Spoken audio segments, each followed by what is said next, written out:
Today we're going to do a French baked lemon tart. So you'll start off with the pastry, and I'm going to cut my butter up into small squares so that it's easy for us to actually mix with the sugar and the flour. This is not a crumb where you actually have a butter in flour. We're actually going to mix the butter and sugar and eggs and then put the flour through. It's a very easy dough. I think you'll enjoy it. So we've got our butter, I'll put it in the mixer, and I've got my sugar. Now let's turn our mixer on. So I'm using a flat paddle. Don't use a dough hook. So I've got it on low speed. I'm going to bring you in a bit closer and see now that the butter is now slightly soft and the sugar's incorporated. I'll turn it off. Okay. I'm going to break my egg. I'm going to put my egg in, turn it back on again. Again on one. You can see now that the egg's gone through. I'm going to stop it again. I'm going to take my flour and I'm going to slowly add it on a low speed. I'm using a plain flour, so I'm looking to make sure now that it incorporates into a nice dough. And then once we've done that, you can see it's got a nice dough now. It's all mixed through. Now, mixed it for long, probably about 20 minutes will be enough to pop it in the fridge. So I'm going to roll it out now for you and we'll continue on. So we've got our dough out of the mixer. You can see that it's not fully formed, which is great, which is exactly what we need. So you push it down with the heel of your pan to give it a square shape. Now at this stage I've got no flour on the bench. So I'm going to grab I've got some baker's flour and I'm going to give it a light sprinkle. Not much because we don't want to add too much flour to our dough now. And I'll do the same thing at the top. Okay? So my rolling pin. I'm going to use the weight of my body to roll the dough out. So roll both ways. So start in the middle and go to the top and then middle down to the bottom. So try and keep it square. It's just easier to roll out if you do. And because we haven't mixed it much and we've got a nice cold butter, it's really easy to roll out. So I'm going to take this now and I'm going to put this in the fridge. And then I'm going to bring this out and roll it out further when it's had a bit of a rest. So to do that, I'm going to pop it into some baking paper. So lift it up very carefully, pop it into the baking paper, fold it through and pop it into the fridge. This way it won't dry out. You can use plastic as well or a bag. So we're going to bring our pastry back now from the fridge. It's had a nice rest. We're going to grab a little bit of flour. We're going to grab a pastry tin, then a brush, and we're going to lightly give it an oil. Now make sure you get into all the sides of the tin. So I've got it all through. I'm using a tin that can actually have its base removed, which is much easier to take out for you. Put that to the side, and I've got a very small amount of flour on here, and then I've got the same thing. So remembering what I need to do now is I need to roll out my pastry. So it's about 3mm thick. At this stage you can do two things. So you can actually put it in without bar baking at all. But I find that with this sort of pastry it's nicer, it gives it a better finish. So what I'm looking for is to see that I don't roll it out too much because I don't want to have too much pastry left over. I've got that nice square still and it's nice and even and that'll give me a good base. So I'll get my pastry by brush, roll it up and pop it on. So now sure now that you bring it right in so you don't actually lose too much of the pastry integrity. So this is where it's really important to use your thumb, this part of your thumb, to actually bring the pastry in at the side. See what I'm doing? And bring it all the way. Now use the other part of your thumb here to go all the way along to push it into the flutes. And at the same time I'm using that part of the thumb to go into the bottom to make sure that I'm actually getting right into the corners so that it doesn't lift up. Okay, so you can get a brush, either use your rolling pin or you can get a knife and then we're actually going to cut the pastry off so that you get a nice even, and then we've got our base. So put this aside. The other pastry you can use for a smaller tart, or you can put it in the freezer for another time or leave it in the fridge for about 10 days. Okay, if you're going to do that, square it up and mark it. So now we're going to mark it. So we're going to grab a tray and pop it on the tray. Okay. Hello. So we're going to move on to the filling. So So we're going to make 2 fillings. So we'll start off with our baked filling. So it's actually a lemon custard. So I've got here, as you see, so I've got my mixing bowl, and into that I'm going to add my sugar. And I've got 3 eggs, so I'm going to crack those into my bowl. So I need to zest some lemons. So the lemon zest goes in. Now I can use the lemon, a squeeze of lemon, 2 of them. It's now ready. This can be made the day before or even 2 days before if you're having visitors. Now we're ready to pop this in the oven. So we're going to pour our lemon mixture into the tart. So it's par cooked.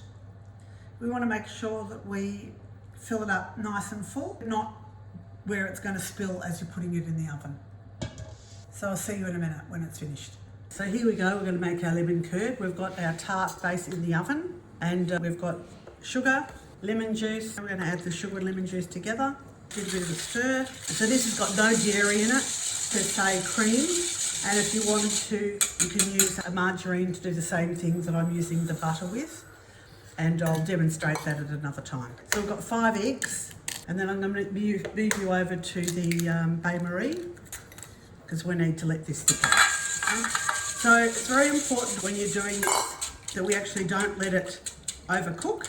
So you want it to be so that it coats the back of the spoon. It's an emulsion, so it's very important. If you overcook it, you'll curdle the eggs. Let's go through and have a look together. So you can see that it's got a nice mixture.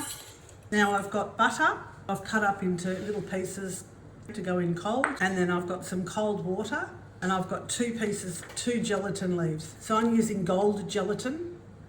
You really need to have the gelatin to make it a nice shine. If you don't want to use gelatin, that's okay, it'll still set, but it's just more about the fact this actually gives it the shine. That's the secret. So I'm going to cut up my 4 grams, which is 2 sheets of gelatin. I've just cut them into small pieces, and then I'm going to pop them into my cold water. They don't need to be heated at all. You can buy that from specialty shops. I'm happy to share some links. So I've got the egg, sugar and lemon juice over the bain-marie. It's on a medium heat. It's very important to make sure that the bowl doesn't go near the flame. Okay, and what we're doing now is we're going to reach about 72 degrees. It has to be under 80 to stop it getting so high. So this is about ready now. You can see that it's starting to thicken up. Turn it right down, and well, let's have a look at it. So I've taken it off the heat. I'm going to actually take it off the water. And you can see now it's got a nice consistency. It's thick. It's like a curd, which is what we want. And now we're going to add the cold butter. So it's off the heat, and I'm going to add a little bit of butter at a time. I've got butters cut into little cubes, and that actually is what gives it the shine. It's still very hot, so the butter will melt nicely through. So you can see it's got a little bit of glisten to it, which is perfect. All my butter's now melted. Now this actually could be made up to 2 weeks beforehand, and you can just whack it in the microwave just to warm it up a little bit if you want. Don't feel that you have to do this on the day. So now I'm going to take my gelatin. Okay, so now we've let the product. You can see that it's set because it's got the butter in it. It's congealed. Okay, and so now we're going to. It's still warm enough, so we don't need to warm up the gelatin. So we take it out of our water bath, squeeze it. We don't want any water in it, and then we pop it in. Okay, and then mix it through. Okay, so this will actually give you a really beautiful shine to your curd. Okay? And this is a non-cooked curd. Okay? So this naturally has no dairy in it, no cream. It has got butter in it. So if you can't have butter, you can replace it with margarine.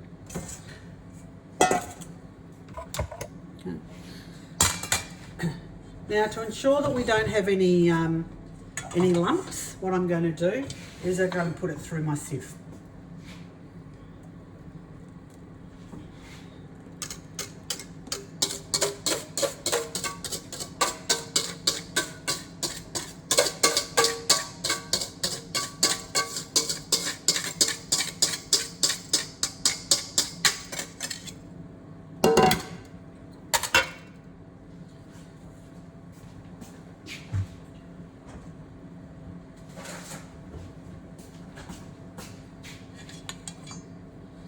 This ensures that I've got nice and smooth, just in case that I've overcooked the eggs, which can always happen, but you try really hard to try not to do that. So as soon as you can see that it's starting to thicken, the sound changes in your sieve. The sound changes in your whisk at the side of the bowl. Okay, so it doesn't need to be very thick. It just needs to have some thickening, and that's usually about 76 degrees. So if you've got a thermometer, you can use that, but you don't need to be as accurate as that. Okay, so you can see now I've got a nice tight mix, and I've made sure now that any parts of the egg that might be have over congealed, I'm actually getting rid of with my sieve. So just gently massage it through.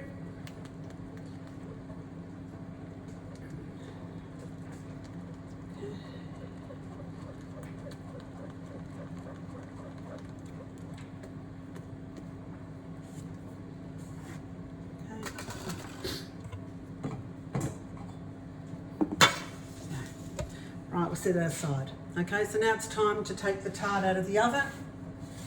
Okay, got our tart here. It's been nicely baked. You can see you don't need to put any weights in. We've made sure that we've got the creases right at the side, and now we can actually add our curd.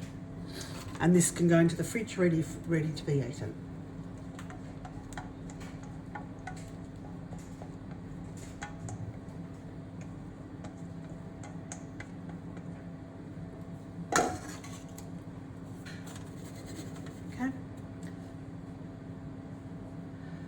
So that'll take about probably about an hour to set, and then we can cut and eat it. So we've let our lemon curd tart cool completely in the tin, and then it's very easy to take out. So I'll put my hand underneath. You can put a glass underneath if you prefer to take out the side here. So you got the put that aside. I usually grab a spatula. So it's nice and easy to handle now. So you can just run your spatula just around the base, just to make sure that it's all working really well and that nothing's going to end up impinging it from coming from the bottom. And we'll just move it away. So you can see it's really easy. Slide it out. So I'll put that aside. So we're now going to cut a nice piece. And you can see it's nice and firm, cut really nicely. Perfect. Our baked tart is ready. So I've taken it out of the oven. I'm going to let it set and cool, and then we can cut it and enjoy.